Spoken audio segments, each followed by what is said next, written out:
absolutamente decisivo. Jaime Costa es muy querido en Alsevío, lleva mucho tiempo desde sus inicios, ha sido vicepresidente y es coordinador del Grupo de Agricultura. Jaime. Muchísimas gracias, Emilio. Buenos días a todas y a todos. Mi presentación, en principio, está pensada para ilustrar las actividades de las empresas biotecnológicas en el área de agricultura, y aquí decir que en el grupo de empresas interesadas en las aplicaciones de la biotecnología, agricultura y medio ambiente, pues estamos unas 19, bastante heterogéneas. Hay empresas multinacionales, empresas nacionales, pequeñas startups y también algunos centros tecnológicos. La aplicación de conocimientos contempla posibilidades tan variadas como productos biológicos para control de enfermedades, fitofortificantes, fertilizantes, reguladores de crecimiento, inoculantes microbianos para fermentación de ensilado, biomarcadores, análisis de modificaciones genéticas, microorganismos para optimizar la producción de energías renovables, producción de maderas de alto valor en algunas empresas. En otras estamos en la agricultura más avanzada de variedades gracias al uso de marcadores moleculares sin necesidad de utilizar en este caso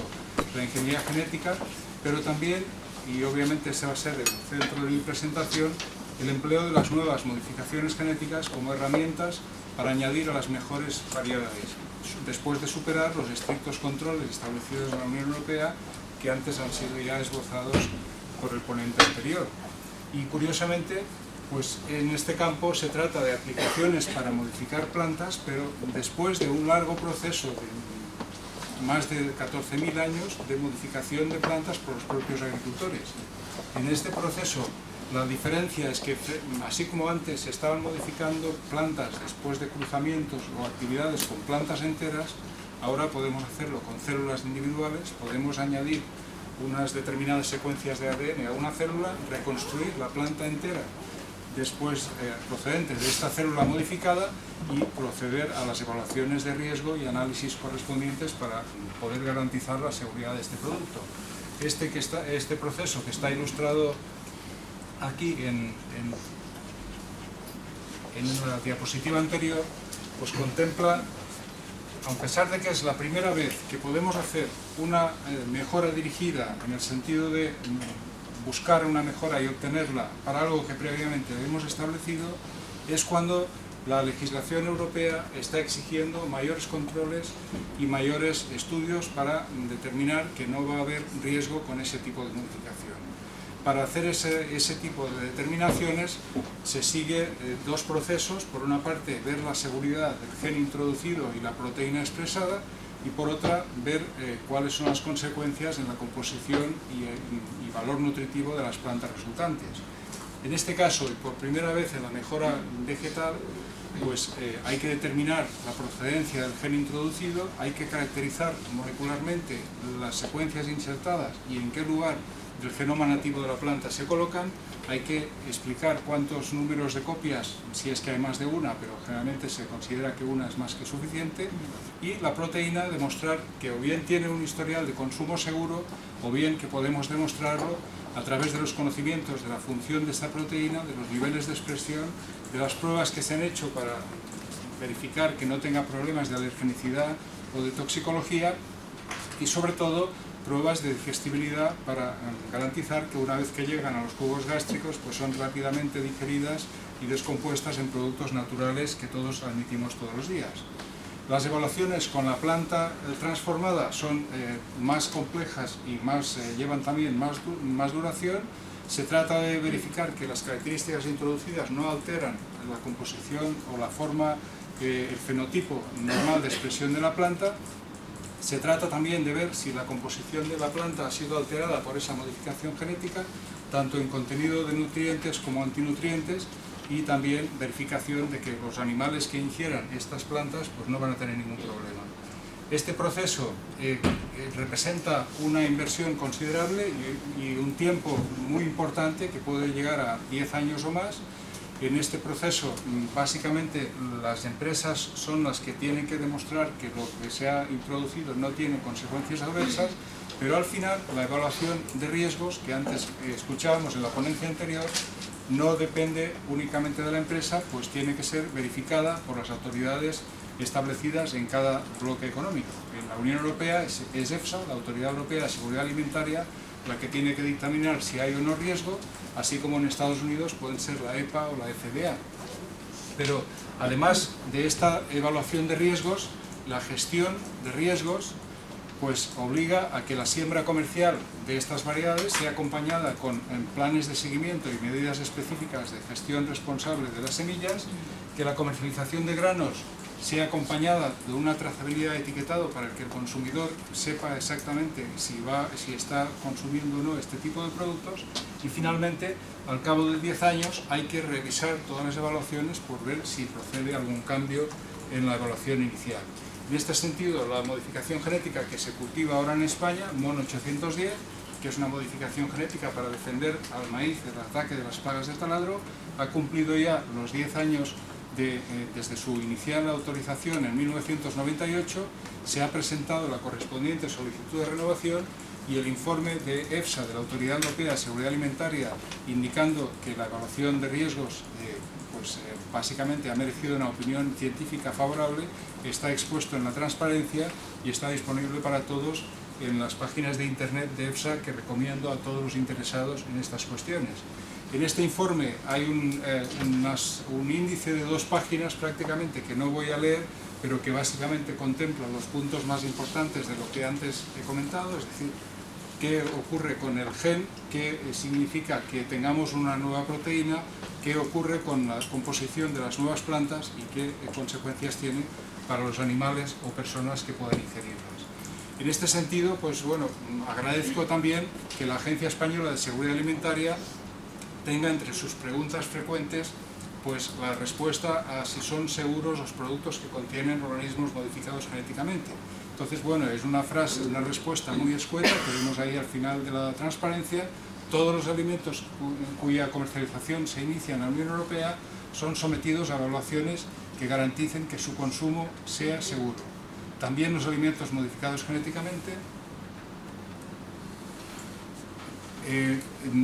están sujetos a una evaluación de seguridad alimentaria antes de ser comercializados. Es decir, que con esto entendemos que lo que se está diciendo al consumidor es que son tan seguros como otros alimentos disponibles y, por tanto, a pesar de que están sujetos a una legislación sobre trazabilidad y etiquetado, no hay ninguna prevención en sí sobre el consumo de estos productos.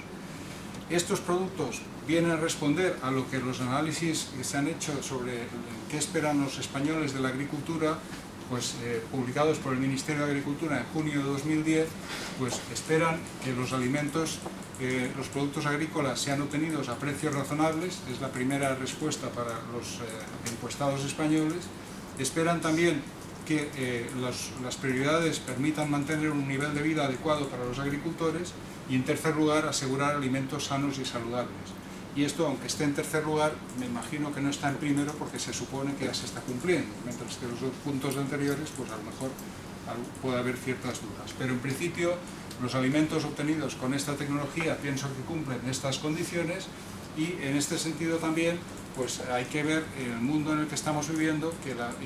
adopción de este tipo de variedades ha crecido de forma prácticamente constante desde el año 96, pasando de 2 millones de hectáreas en el 96 a 148 millones de hectáreas en 2010, y esto es una buena prueba de los beneficios que ofrecen a los agricultores y a los consumidores, porque evidentemente si no hubiera beneficios para los agricultores no estaríamos hablando ahora aquí de este tema. La importancia que tiene está ilustrada en esta transparencia, que indica que en 2010 las modificaciones genéticas estaban siendo empleadas en el 81% de toda la superficie mundial que cultiva soja. Estamos hablando de 90 millones de hectáreas, es decir, que es mucho más frecuente encontrar soja modificada genéticamente que la que no lo es. En el caso de algodón, cuya superficie ocupa 33 millones de hectáreas a nivel mundial, el 64% de esa superficie es ya modificada genéticamente, incluyendo proporciones superiores al 80% en países como India y otros de países que podríamos llamar emergentes. En el caso de maíz, cuyo cultivo se extiende sobre 158 millones de hectáreas, las modificaciones genéticas ocupan un 29% de esta superficie, y en la canola o colza de primavera de los 31 millones de hectáreas, 23 son también modificados genéticamente. En España, la única modificación genética autorizada aquí para su cultivo es MON 810, que es una modificación genética que ofrece protección a las plantas frente a estas plagas. Pero esto no quiere decir que sea una única variedad la que se está cultivando, pues en el año 2009 había ya en España 129 variedades de unas 11 empresas distintas que estaban a disposición de los agricultores para poder ser empleadas donde había problemas de esta plaga. Entonces es importante destacar que la protección es determinada por la modificación genética, pero las características productivas son determinadas por el germoplasma de la variedad base que incorpora esta modificación. Por eso, más que hablar de una variedad determinada, habría que hablar de variedades que contienen esta modificación genética. ¿Cómo funciona? Pues sabemos que el ataque de la plaga es de destrozar los tallos de la planta en sus primeras fases, y en la fase final, pues como se indica en el centro de la circunferencia en amarillo, pues pueden atacar también las mazorcas, los granos de las mazorcas que están en desarrollo. Para que este ataque no se produzca, la planta es capaz de producir pequeña proporción de proteína BT, que es una proteína natural que se ha usado en la agricultura durante más de 50 años para proteger las plantas, y expresarla en sus partes verdes. De forma que cuando, como se ve aquí en la parte de la izquierda, cuando los huevos de la plaga eclosionan y sale una pequeña larva que intenta morder el tejido del cultivo, en ese momento es cuando hace su acción esta protección. Se puede ver ahí, por la moneda de 1 céntimo, que los huevos son realmente pequeños y que están básicamente depositados por los adultos de esta plaga sobre las plantas de maíz cultivadas. Pero que al estar confinada la protección en los tejidos de la planta, esta protección es compatible con nidos de aves en las axilas de una hoja de maíz, como se ve en la fotografía de la derecha, o es compatible incluso con la presencia de adultos de la plaga que hacen su puesta sobre las plantas de maíz. Es decir, el adulto no es afectado para nada porque solamente afecta a aquellos organismos que muerden el cultivo. Entonces, en este caso, los beneficios que... Bueno, perdón, antes se me ha olvidado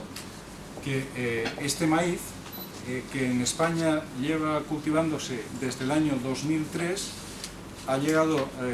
según cifras de hace 2 días por el Ministerio de Medio Ambiente y Medio Rural y Marino, ha llegado a la cifra de 97.327 hectáreas, es decir, ha crecido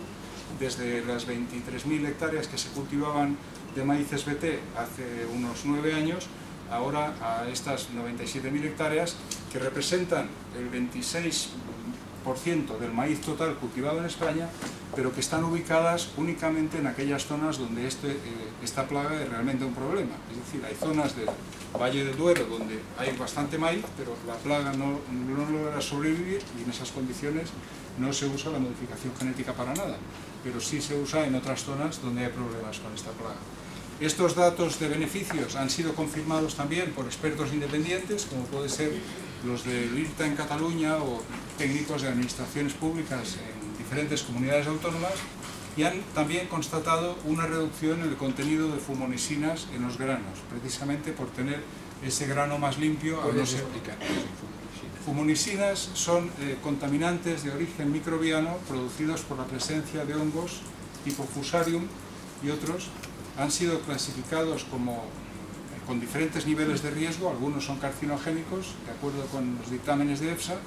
y se pueden encontrar cuando en las fases finales de maduración de los granos se producen o bien heridas en los granos que facilitan la infección de los mismos por este hongo, o bien pues, determinadas condiciones de humedad y temperatura que favorecen su crecimiento. Bueno, aquí hay personas que conocen muy bien el mundo de la alimentación animal, que podrían hablar largo y tendido sobre ello, pero que es considerado un contaminante con determinadas tolerancias que no pueden ser superadas, aunque estas tolerancias pues, se han ajustado un poco a la situación actual. Entonces, como muestra de la calidad de los productos obtenidos, pues hay que constatar que desde el año 2003, en que empezó a cultivarse esta variedad, hasta el año 2007, se registraron en Europa, en la Unión Europea, 62 casos en el sistema de alerta rápida RASFF que hemos escuchado esta mañana, 62 casos de partidas de productos derivados del maíz que habían sido retirados del mercado como consecuencia de la presencia de fumonisinas y otras micotoxinas por encima de los niveles tolerables. Pues de esos 62 casos registrados había 43 con maíz convencional, 19 con maíz ecológico y 0 con maíz transgénico, lo cual, pues, como la superficie con maíz transgénico pensamos que es muy superior a la superficie con maíz ecológico, nos muestra que estamos realmente, pues, ofreciendo un producto con altos niveles de seguridad. También hay que tener en cuenta, aunque no es el objetivo central de esta reunión, que el interés sobre los efectos sobre el medio ambiente de estas modificaciones genéticas está siendo estudiado a fondo por las autoridades tanto europeas como españolas. En la fotografía de la izquierda tenemos una publicación de la Comisión Europea sobre la última década con investigaciones financiadas por la Unión Europea con resultados, yo diría que son confirmando las evaluaciones previas, es decir, que no ha habido sorpresas en los productos autorizados. Y en la fotografía de la derecha, la publicación del Ministerio de Medio Ambiente y Medio Rural y Marino, que podría ser mejor descrita por la doctora Lucía Roda, que hoy nos acompaña, que ha participado en estos estudios, pero básicamente tengo aquí que agradecer también que el Ministerio tomara la iniciativa de iniciar por su cuenta la supervisión de variedades cultivadas cuando no era obligatorio en la Unión Europea, de forma que ahora, pues, se pueden presentar estos datos confirmando los resultados previos en la evaluación. ¿Cuál es el futuro? Que supongo que interesará a muchos. Pues bueno, el futuro, así como en la Unión Europea tenemos un sistema de autorizaciones extremadamente complejo y muy lento, el mundo se sigue moviendo y aquí en esta transparencia está ilustrado los productos en desarrollo que están en marcha en Estados Unidos. Entonces se puede ver aquí, pues, que los que están sombreados de forma clara, pues son productos fundamentalmente de mejoras de tipo agronómico, es decir, que poco van a añadir a los consumidores porque son fundamentalmente para que la producción sea más eficiente. Algunos, como sombreados en oscuro, pues son para facilitar la industria transformadora, bien de producción de bioetanol o incluso algunos para alimentos para animales, pero entre las características agronómicas hay algunas que creo que son muy interesantes, como es la tolerancia a sequía, que está siendo desarrollada por varias empresas, o la eficiencia en la utilización del nitrógeno, que es muy importante tanto desde el punto de vista de los agricultores como desde el punto de vista de la reducción de emisiones de CO2, porque la fabricación de fertilizantes nitrogenados es una de las actividades que más influye en las necesidades energéticas del cultivo. En maíces y en otros cultivos, la proporción de modificaciones genéticas más extendida es la que proporciona tolerancias rígidas de amplio espectro, que son muy adoptadas por los agricultores porque permiten la adopción de la agricultura de conservación, es decir, menos labores y dejar los restos del cultivo anterior sobre el suelo, lo cual reduce las emisiones de CO2 por partida doble. Uno, porque no se quema tanto combustible, y otro, porque se almacena más dióxido de carbono en la materia orgánica del suelo. Esto está siendo aplicado tanto en soja como en colza, en la fotografía de la izquierda, como en algodón en la derecha. Y ha sido cuantificado como equivalente en 2010 a las emisiones de 8 millones de coches durante ese año. En el caso de España, esta modificación estamos intentando que sea autorizada para el cultivo del maíz. Este sería el momento de aplicación donde el maíz está desarrollándose al mismo tiempo que las malezas indeseables, y a pesar de que esta modificación está autorizada para importación desde hace más de 5 años y de que la opinión científica de EFSA es favorable y publicada hace 2 años y medio, todavía la Comisión Europea, pues, no ha dado la luz verde para que los Estados miembros puedan considerar su empleo. A pesar de que, bueno, que el sustituir labores por herbicida sería bienvenido por organismos que viven o nidifican sobre el suelo, como es el nido de esta ave, o bien las lombrices, o bien las hormigas y otros muchos organismos. Desde el punto de vista de la mejora que interesa al consumidor, pues tengo también que decir que en Estados Unidos, donde la indicación de grasas trans es obligatoria para el etiquetado de alimentos, pues ha dado lugar a que se desarrollaran ahí variedades de soja, por ejemplo, con menor contenido en ácidos grasos con triple insaturación, que cuando son hidrogenados dan lugar a grasas trans.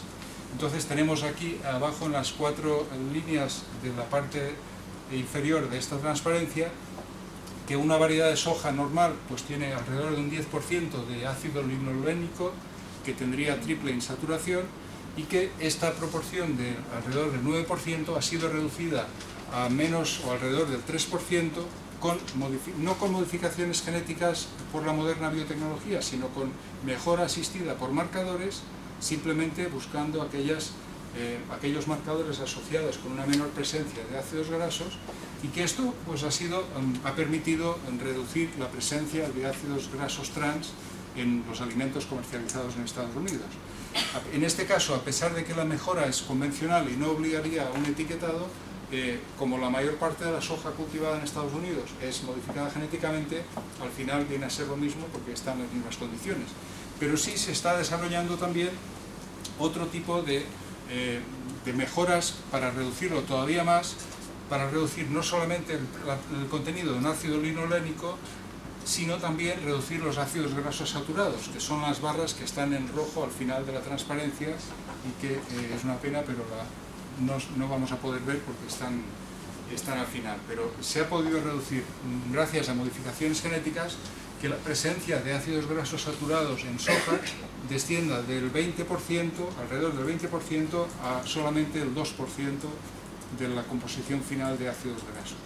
Es decir, que tenemos una tecnología que nos permite ajustar la composición de los alimentos a las necesidades de cada uno de los consumidores interesados. No solamente nos permite obtener los alimentos más eficientemente manteniendo la calidad, sino que podemos pensar en mejoras de esta calidad. Y para el futuro también el catálogo de productos en desarrollo es impresionante, y bueno, de aquí destacar que las mejoras de calidad en alimentos para el caso de soja son todas las que aparecen en la parte superior de la transparencia, es decir, que son tan importantes como las de la parte inferior referidas a una mejora de eficiencia agronómica. Y entre ellas destacaré la producción de líneas con presencia de ácidos grasos omega 3 que pensamos que van a ser importantes porque permitirán reducir nuestra dependencia de la pesca de especies marinas para mejorar la calidad de los alimentos, y esto no lo está haciendo una sola empresa, sino que hay varias involucradas en procesos de este tipo, es decir, que las probabilidades de éxito son muy importantes. ¿Qué es lo que han ofrecido estas cosechas hasta ahora, además de lo que he dicho? Pues lo que han ofrecido es un coste más asequible de los alimentos. Se ha calculado, y se ha publicado en revistas científicas en 2010, que si actualmente hubiera que prescindir de las modificaciones genéticas, el precio de la soja aumentaría más del 9%, el precio del maíz aumentaría casi un 6%, y otros cultivos para los cuales no hay modificaciones genéticas autorizadas aumentarían también, como el trigo o la cebada, porque serían influenciados por el aumento de la demanda en otros granos. Es decir, que los consumidores también se están beneficiando, aunque sea indirectamente y sea, por supuesto, a través de toda la larga cadena productiva, de este tipo de mejoras.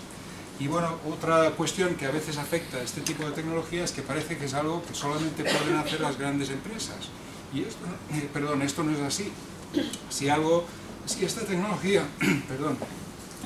si esta tecnología hoy en día no es...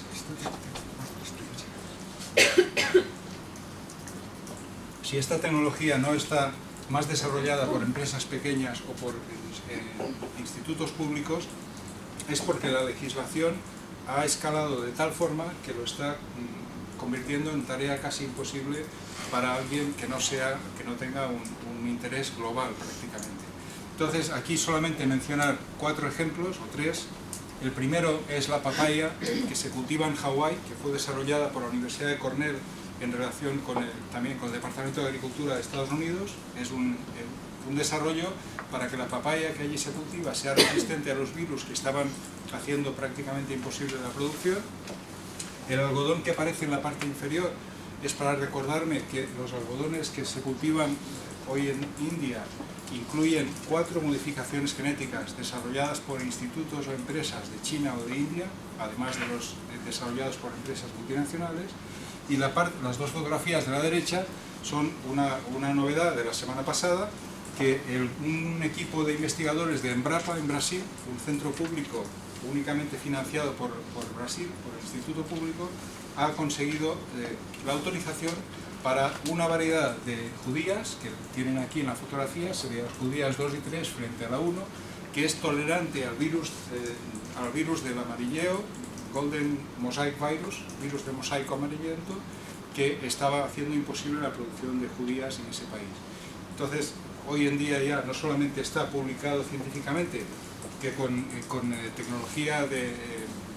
silenciación de genes es posible conseguir este tipo de mejoras, sino que ya el gobierno brasileño ha dado su conformidad para que sea consumido, y el propio Embrapa ha dicho que podría alimentar pues a 8 millones de personas, lo cual es una cifra muy considerable. Entonces, ya para terminar,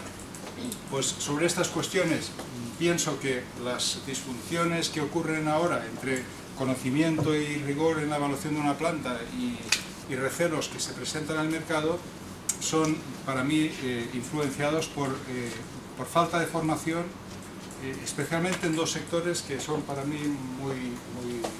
importantes. Uno es la formación de los jóvenes. He estado consultando libros de enseñanza secundaria y algunos de bachillerato, viendo a ver cómo explican esta tecnología, y en prácticamente ninguno se habla de regulación. Se deja el tema abierto a discusiones y poco, bueno, pues como si fuera la charla entre amigos de si esto es bueno o no es bueno, cuestionando la seguridad y sin reflejar que hay organismos específicos,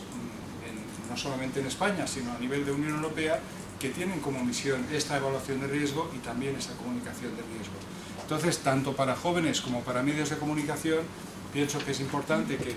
tanto EFSA como AESAN contribuyan a difundir la existencia y rigor de estas autorizaciones.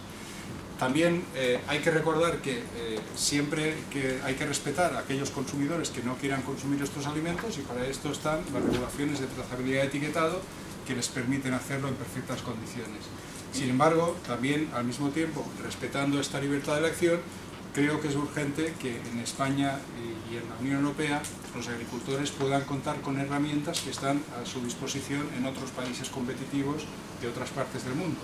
y que gracias a esta tecnología y otras tecnologías que ofrece la aplicación de la biotecnología al conocimiento, a las actividades agrarias actuales, podemos reducir el impacto de cada unidad de alimento producido, tanto si queremos obtener alimentos como alimentos para animales, como fibras o incluso biocombustibles si fuera el caso. Muchísimas gracias. Muchas gracias, Jaime. Como Jaime Costa ha tomado solo 20